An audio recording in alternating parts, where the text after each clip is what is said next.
श्री राम, जय श्री राधे कृष्णा। राम के कदमों पर कथानक में आप सभी का फिर से स्वागत है। ऑफ कोर्स बहुत ही लंबा सा ब्रेक हो गया है, लेकिन उस ब्रेक के दौरान भी बहुत सी ऐसी चीजें जो रामायण में बताई गई है और हमारे जीवन में उपयोगी है, ऐसी चीजों के बारे में मैंने जाना और पढ़ा। यह श्री राम के कदमों पर कथानक शुरू करने का कारण ये है कि भगवान श्री राम तो पृथ्वी लोक पर आए, मर्यादा पुरुषोत्तम बने, सभी मर्यादाओं का पालन किया और हमारे बीच हमारे बहुत बड़े आइडल बन के गए। लेकिन हमें उन्होंने क्या करना सिखाया है, ये हम इस राम के कदमों पर कथानक से जानते हैं। तो आइए फिर से शुरू करते हैं श्री राम के कदमों पर कथानक।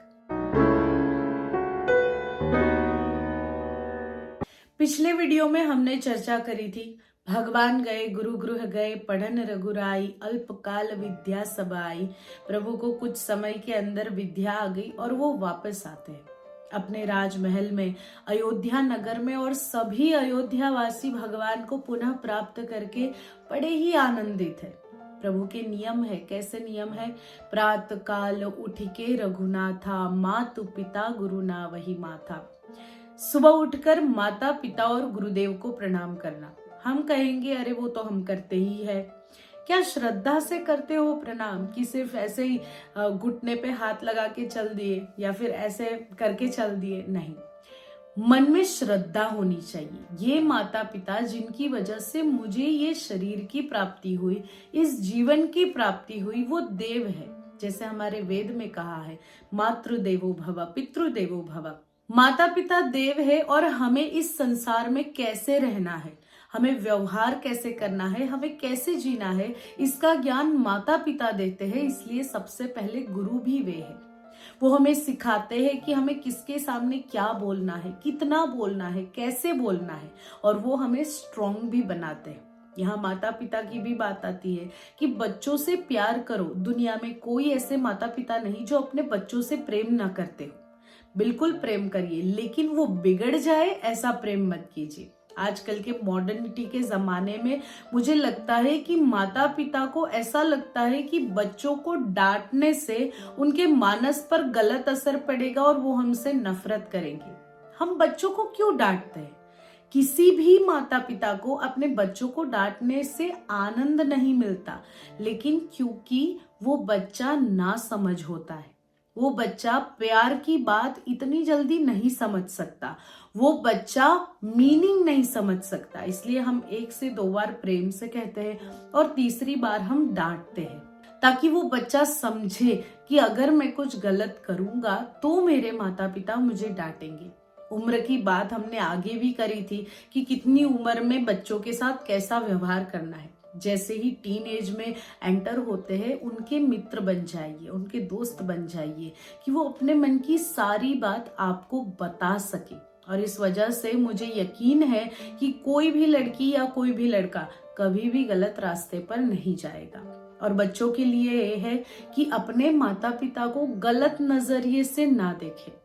सोशल मीडिया में भले कितना ही बताया जाए, जोक्स के लिए भले ही कितना ही सुनाया जाए, लेकिन जो माता पिता आपके लिए करते हैं और जो माता पिता आपके लिए सोचते हैं। अभी अभी मैंने किसी से सुना था कि माँ आपको गोद में उठाती है, क्यों? क्योंकि माँ बताती है जहां तक मैं देख रही हूँ तुम देखो, और पिता कंधे पे उठाते हैं। क्यों? क्योंकि जहां तक मैं भी नहीं देख पा रहा, मुझसे भी दूर तुम देखो। इतनी सुंदर सोच माता पिता की होती है, तो उन्हें देव मानकर हमेशा उनके आशीर्वाद लेकर ही आगे बढ़िए, क्योंकि उनके आशीर्वाद से ही सफलता, सुख, समृद्धि, शांति, संतोष, सब कुछ जीवन में आना पॉसिबल है। उसके बाद कहते हैं गुरु। हमें लगता है कि अरे गुरु की तो हम बार बार बातें करते हैं, और क्या जरूरत है इतनी कि हम गुरु करें। कई लोगों का मानना है कि अरे नहीं, हमारे तो माता पिता ही गुरु है, हमारे तो टीचर ही गुरु है। पर यहाँ पर आध्यात्मिकता की बात करी है, यहाँ पर अपने आप को पहचानने की बात है। आप कौन है? अब शरीर तो है नहीं। हम व्यवहार में बोलते हैं ना कि मेरा सर दुख रहा है, मेरे हाथ दुख रहे हैं। इसका अर्थ है कि ये मेरा कुछ है जो दुख रहा है। तो फिर मैं कौन हूं? जिसका है वो कौन है? ये शरीर जिसका है वो कौन है? वो जानने के लिए और परमात्मा तत्व तक पहुंचाने के लिए गुरुदेव सहायक होते। जैसे कबीर जी के दोहे में कहा है, गुरु गोविंद दोनों खड़े किसको लागू पाए, बलिहारी गुरु आपकी गोविंद दियो बताए। कई लोग इसका अर्थ निकालते हैं कि यहाँ पे भक्त कंफ्यूज हो जाता है कि वो पहले किसको प्रणाम करे, लेकिन वो मन में इतना गदगदित हो जाता है कि ना मैं गुरु को छोड़ना चाहता हूँ, ना मैं भगवान को छोड़ना चाहता हूँ। इसलिए वो सोचता है कि दोनों को बुरा ना लगे, इसलिए किसको प्रणाम करूं। तो मन में क्या कहता है, बलिहारी गुरु आपकी गोविंद दियो बताई, यानी कि आपकी कृपा से मुझे गोविंद के दर्शन हुए हैं। और अगर आपकी कृपा का सम्मान करके मैं गोविंद को प्रणाम नहीं करूंगा तो मेरे गुरु को लगेगा कि मैं उनका अपमान कर रहा हूं। कि मेरा दृष्टिकोण है कि हर एक गुरु अपने शिष्य को अपना बेटा या बेटी समझकर उसे आध्यात्म के मार्ग पर उंगली पकड़ के ले जाते हैं, उस परम तत्व की प्राप्ति कराने, उस परम तत्व का एहसास कराने। और ऐसे में जब वो परम तत्व सामने आ जाए तो क्या प्रभु चतुर्भुज धारण करके हमारे सामने आ जाएंगे? नहीं, लेकिन हर एक उस समय पे जब हम मुसीबत में होंगे, प्रभु ढाल बनकर हमारी रक्षा करेंगे। भगवान ने जो कहा है, प्रभु श्री राम ने ये करने के लिए कहा है और खुद करके दिखाया है कि प्रातःकाल उठकर मुझे माता पिता गुरुदेव को प्रणाम करना है। फिर क्या करते हैं वो? फिर वो दान देते हैं। वो राजा थे, इसलिए स्वाभाविक है कि वो दान देंगे, लेकिन हम तो राजा है नहीं। तो आप कहेंगे कि दीदी हम कैसे दान करें? तो आपको हर दिन धन का दान करने की जरूरत नहीं है। कभी अगर किसी को दुखी देखो और आपके पास उसकी सहायता जितना धन नहीं है, तो मन से प्रार्थना करो, प्रभु इसका कष्ट दूर करना। कहीं किसी जगह पर जाओ, किसी बीमार को देखो, रास्ते में किसी को देखो जिसका एक्सीडेंट हुआ है या जिसे चोट लगी है, तो फोन लेकर के वीडियो मत बनाओ। तो सबको ये दिखाने के लिए देखो इस जगह पर मैं हाजिर था और यहाँ पे एक्सीडेंट हुआ, ये मानवता नहीं है, ये निर्दयता है। इसलिए जब भी किसी को दुखी देखो तो अपने हाथों से, अपने तन से अगर आप सेवा कर सकते हैं तो उसकी सेवा करो। और धन तो है ही, अगर आप और कुछ ना कर सके तो किसी गरीब को एक दिन खाना तो खिला सकते हैं, इतना तो हम कर ही सकते हैं।